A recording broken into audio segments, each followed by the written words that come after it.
Hi everyone, I am Aliera of Wayrest, the Runaway Queen, the thief, the arms dealer, the Uniter of Tamriel. That's right, I was in Daggerfall. Way back in the day, my father, Akatosh, and I beta tested for Bethesda Softworks, and now, years later, it's huge, it's so popular, and ESO came out with this.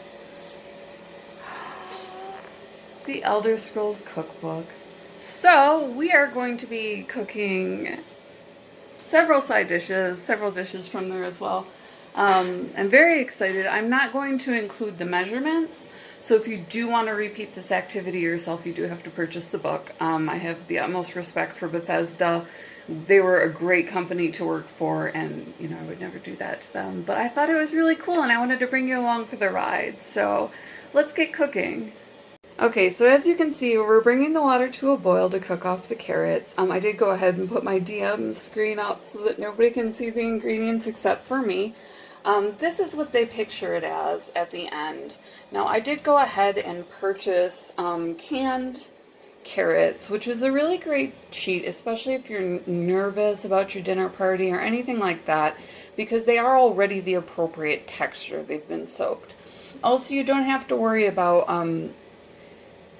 if they're a little bit too al dente and your guests cut into them, it can be quite a mess. So if you are dealing with your average D&D people, buying canned carrots is kind of the way to go. If it's your girls and it's a dinner party, then buying fresh is always best, because it does change the taste a little bit to always use fresh ingredients. Now, one of the things that you can do if you know that you have somebody coming over, if somebody's going to help you, anything like that, is to prepare a mise en place. That's French. It's a commonly used cooking term, and it means everything in its place. So I pre-melted the butter to kind of speed up the process, even though we are going to cook that off with the brown sugar. We have, now keep in mind, packed and heaping are two different measurements, and you don't want to confuse the two. I poured mine out, even though it does call for a packed measurement. Here is the salt. I prefer to use a grinder, which is really just, it gives a really nice texture that sometimes carries through even when it's cooked. Especially for a garnish, though. I mean, if you're putting it on top of a soup right before you serve and it's cooked, then that's when you're going to experience that texture. Aside from that, you are looking at a garnish. We do have our hidden spice, so we're going to not identify one ingredient. And then we have our orange zest, which is a really, really cool one to have. It calls for half an orange. I start in the middle and then work my way up to the top. Now, this is really a cool ingredient. It gives you a bitter flavor, but also a sweet one. So that's neat to add in there. So let's go ahead and add in our carrots, because now we're at a boil. So that looks good. And then we'll add the brown sugar as well. And we're going to let that brown sugar cook in and really give it a good flavor. Now in the other pan, in the smaller pan that it calls for, we'll go ahead and we'll add in our butter.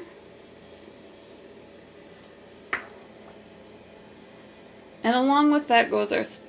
Ooh, I better check the recipe. This is why I have my DM screen up, so that I can cheat.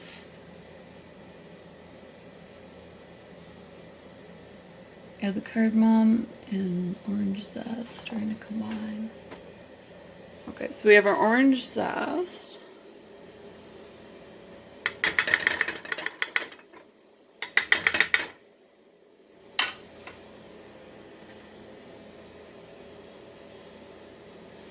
Okay, and we're going to go ahead and stir those up and combine those and let them simmer. Now the salt goes onto the carrots, and then we go ahead and we drain once they're done cooking. So here we go. So the bottom line here, now don't be afraid to use your fingers when you're cooking.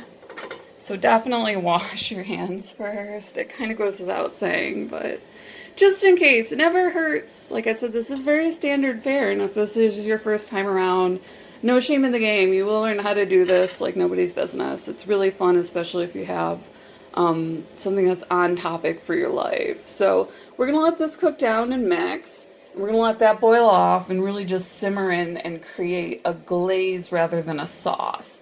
We don't want any of this to be left over. In fact, it'll probably be drained. I'll double check as I go. And then we're going to coat it with the glaze.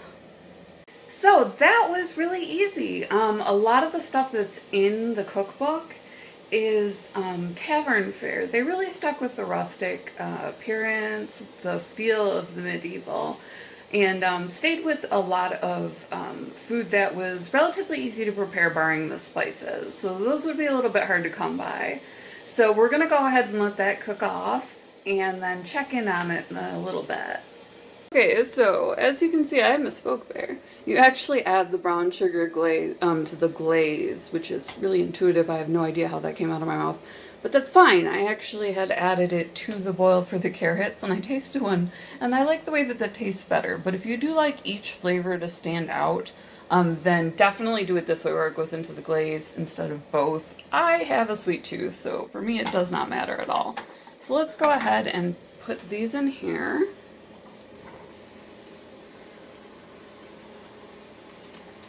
We're just going to get most of them. I'll go back and grab those later. Because what we're doing is we are going to cook in the glaze. Just so we have a really nice flavor here. We want it to be absorbed into the carrots.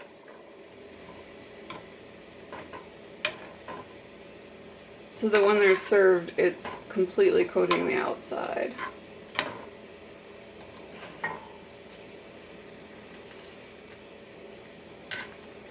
So you're getting some extra cooking time while you're on the glaze. Again, that's going to make your carrot a little bit more tender.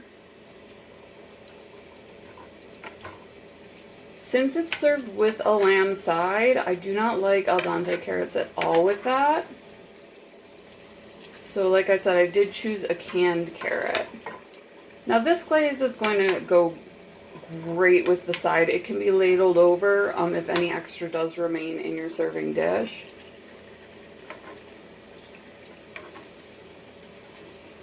But that's how easy this is. So you have your first side prepared for your dinner party or your TV watch party or whatever it is that you're doing.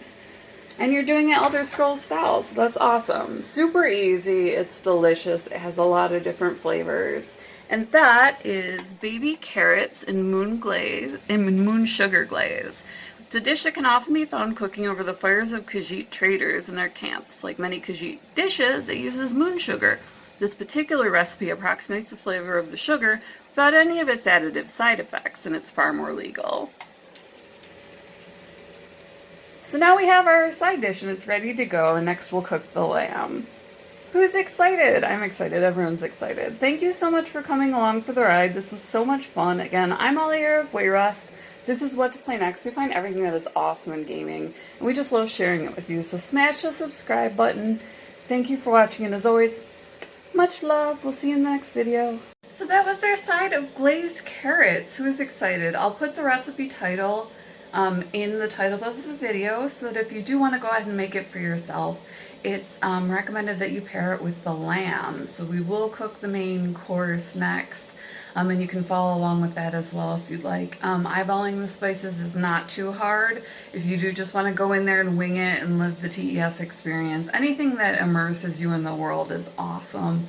But I do recommend actually picking up the book. I got it for $20, so it is frequently on sale. I think full price it's $40. So wish list it if you are hard up on a budget, or if you just like to catch a good sale, or just go out and purchase it. It's got a ton of really great food, and if you do anything from Game of Thrones to, oh gosh, what's new that's coming out? Well, of course, there's the prequels.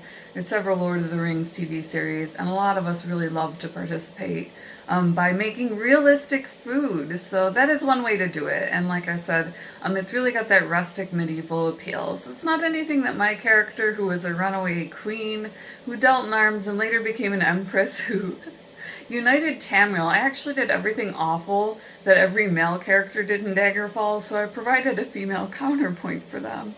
But either way, it's really a fun time in the real world. So thank you so much for coming along for the ride. Smash that subscribe button. This is what to play next. We find everything that is awesome in the gaming world, everything that's fun that's online. Thank you for watching, and as always, much love. See you in the next video.